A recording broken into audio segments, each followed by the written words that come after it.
And now to Wednesday's hugely significant ruling from the U.S. Supreme Court, limiting the scope of a key Voting Rights Act provision that restricts how states can redraw their boundaries affecting minority voters, basically constraining the use of race as a factor when drawing congressional maps. And justices ruled 6-3. This was a case out of Louisiana that basically said these maps were redrawn to create a second majority black district, and they constituted that to be an illegal racial gerrymandering. Now, Washington state went through this years ago. It did not get nearly the national attention that it probably deserved, although we wrote on it extensively here at the Center Square. This was when the 15th legislative district maps were redrawn. They kind of look, if you look at a district map, they kind of look like an octopus now. The boundary is just absolutely bizarre. Supposedly, the idea was to give Latino voters a stronger voice. But it was, I mean, nobody denied it was racial gerrymandering. And it effectively pushed a lot of Latino Senator Nikki Torres out of her own district to the point that now she is running this year in a completely different district in the neighboring 8th legislative district, which is more of the Tri Cities area, Pasco, Kennewick, Richland, that region. So she's literally had to move, physically move to, continue being a senator in the state of Washington.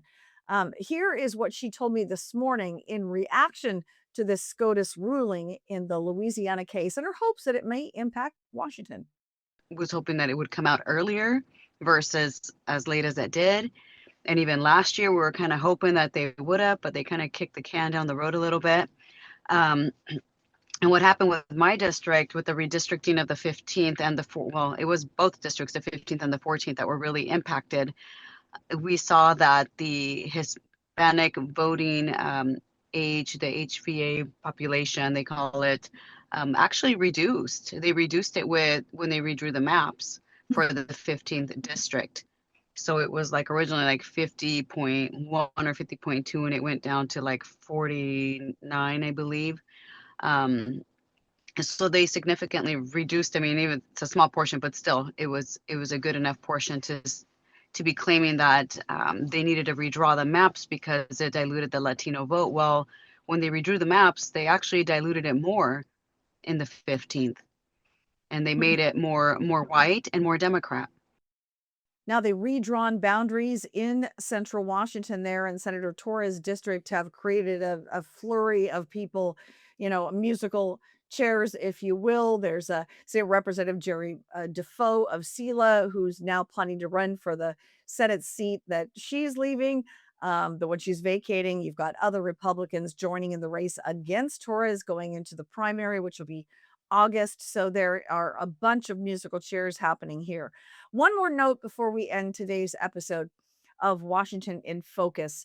Today, the Washington State Supreme Court is behind closed doors, taking up the appeal of the Secretary of State blocking Let's Go Washington and founder Brian Haywood from pursuing a referendum to the newly enacted income tax here in the state of Washington.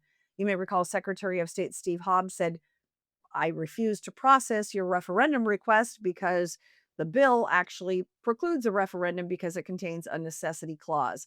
Well, Let's Go Washington challenged that, said there shouldn't be.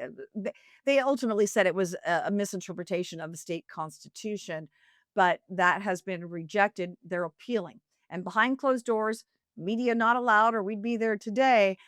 They are discussing that. There will be a decision we expect today on this appeal for a referendum on the income tax proposal from the state Supreme Court. We will have reaction for you in tomorrow's episode of Washington in Focus. So that's it for today's episode. As always, thank you for watching. I hope you'll join us again tomorrow.